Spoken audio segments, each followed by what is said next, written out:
परमानंद सागर, खबर बुद्धा टाइम्स है।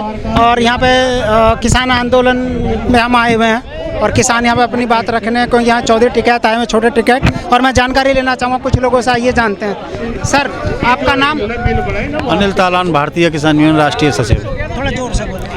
अनिल तालान, भारतीय किसान यूनियन राष्ट्रीय सचिव। जी जी, आपको क्या लगता है आज सुप्रीम कोर्ट में भी सुनवाई है, आपको क्या लगता है सुप्रीम कोर्ट का फैसला किसानों के हित में आएगा? बात लगने की नहीं है, करना तो हित में चाहिए। किसान हिंदुस्तान का सबसे बड़ा वर्ग है, कृषि प्रधान देश है, इसकी पहचान कृषि से है। बिल्कुल सुप्रीम कोर्ट को लगने की बात नहीं है, बल्कि उसको करना किसान के हक में चाहिए। सर मैं आपसे जानना चाहूँगा, आपका नाम? मनोज बालियान जी, कहाँ से हैं आप? मुजफ्फरनगर से। अच्छा, मैं जानना चाहूँगा कि ये मोदी जी और शाह और जितने भी सरकार के लोग हैं, ये कहते हैं भाई ये बिल वापस नहीं होगा, जो हमने कह दिया एडजिक फैसला सही है, किसान के हित में। आप क्या चाहेंगे, क्या किसान के हित में है पूरी तरह से, क्या कहना चाहेंगे? नहीं, वे जिद क्यों पकड़ रहे इस बात की? देश के नंबर 1 आदमी है, प्रधानमंत्री की पोस्ट है, इस बात की जिद क्यों पकड़ रहे? और जिद पकड़ रहे था एमएसपी को कानून के दायरे में लिया हो क्यों जी? हाँ, ये जानते हैं कुछ लोगों से। सर आपका नाम? राजपाल शर्मा, राष्ट्रीय महासचिव भारतीय किसान यूनियन। कहाँ से? अली, यूपी से। क्या कहना चाहेंगे आप इसके बारे में कि जो इतने दिन 21-22 दिन से किसान यहाँ पे पड़ा है, बीवी बच्चे सब परेशान हो रहे हैं, अपने परिवार को छोड़ के आप लोग यहाँ पे पड़े हैं, आपको क्या लगता है कि क्या इस सरकार मानेगी? हमें तो पूरी उम्मीद थी सरकार से, हर हर मोदी, घर घर मोदी नारे लगाए, इन्हें लेके आए, लेकर आज दुख है कि 20-22 दिन से हम यहाँ पड़े हैं चौड़ खुले में। 14-15 किसान खत्म भी हो गए, लेकर आज मोदी जी नहीं सुन रहे कौन से विमान में। पर तब भी हमारी सरकार है, सुप्रीम कोर्ट है, इन्हें कोई परमात्मा सद्बुद्धि दे, दाना जाए। जो 3 काले कानून है वो जब तक वापस नहीं हो जाएंगे और एमएसपी पे कानून नहीं बन जाएगा तब तक किसान वापस नहीं होगा। ये आज ले ले, कल ले ले, 15 दिन बाद ले ले, किसान इन अधिकारों को लेके नहीं वापस होगा, पहले वापस नहीं होगा। ये नहीं ले चुका है, संकल्प ले चुका है, तो इन्हें लेना पड़ेगा मजबूर। आज जो खाप और जो सब आगे जो और टालते रहो, यहाँ की हालत बिगाड़ दी जाएगी। किसान अभी तो इंसान के रूप में पड़ा है, लेकिन जब किसान का ये धैर्य कब तक देखेंगे? जब अभी 20-22 दिन में देखे पाए हैं तो निश्चय ही हम बुरा हाल होगा जब नहीं समझ पाए तो। बाबूजी आपका नाम? बलराम सिंह लम्बरदार, राष्ट्रीय उपाध्यक्ष भारतीय किसान यूनियन। आप कहाँ से हैं? जालौन। आप क्या कहना चाहेंगे, ये किसानों का जो बिल है और जो सरकार अड़ी हुई है, आप क्या कहना चाहेंगे कि क्या सरकार किसान यहाँ से जाने के मूड में है या किसान पीछे कदम हटाएगा, या क्या कहेंगे? किसान कहीं जाने के मूड में नहीं है। जब पेट का सवाल है, रोटी का सवाल है, आज किसान की जमीन पर इन्होंने जो डाका डाला है ये बहुत खतरनाक है और इससे किसान जान चुका है।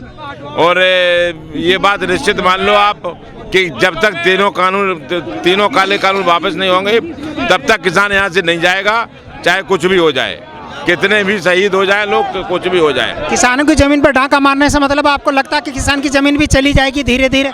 बिल्कुल पक्की चली जाएगी। कॉन्ट्रैक्ट फार्मिंग का मतलब ही है कि किसान की जमीन जानी है।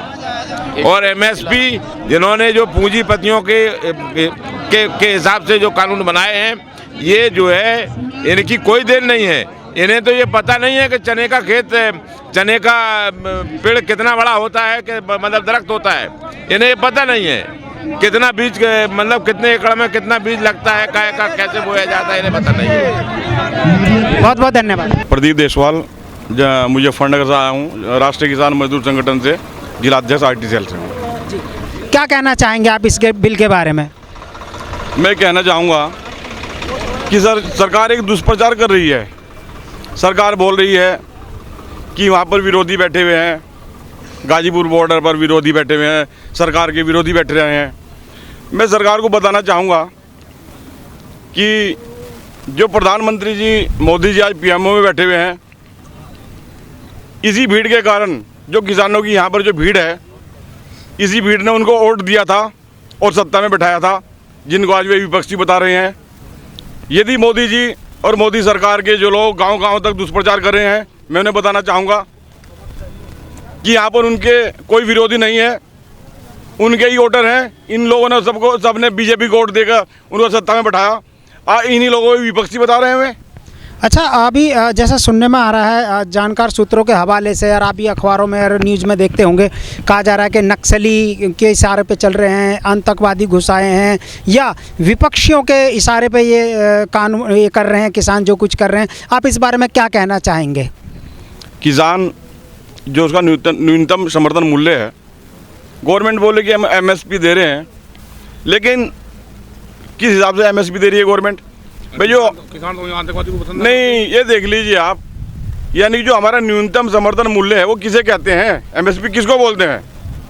भाई जो हमारा बीज है, खाद है, पेस्टिसाइड है, और हमारी मजदूरी है, लेबर है, डीजल है, ये आज से 40 साल पहले जो एमएसपी थी, सरकार अब भी वही देना चाह रही है किसान को, जबकि डीजल का रेट 74 रुपये कुछ पैसे है, जबकि उस ज़माने में 26 रुपये लीटर डीजल था। तो किसान, महंगाई बढ़ रही है, किसान की जो फसलें हैं उनका रेट वही 40 साल पुराना रह जाएगा। कब तक रहेगा? बिल कितना बच्चा बिजली हुआ? भाई बिजली का बिल, नए बिल ला रहे हैं, यानी 5 स्टार होटल का बिल, लाइट का, और किसान की ट्यूबवेल का बिल एक होने जा रहा है। क्या दुख की बात है? जी, बहुत बहुत धन्यवाद। सर, आपका नाम? मेरा नाम डालचंद सिंह, मैं अमरोहा डिस्ट्रिक्ट यूपी से निवास करता हूँ। बोलिए सर आप। मैं ये जानना चाहता हूँ कि क्या आप इस बिल से संतुष्ट बिल्कुल नहीं हैं? किसान बिल्कुल संतुष्ट नहीं है?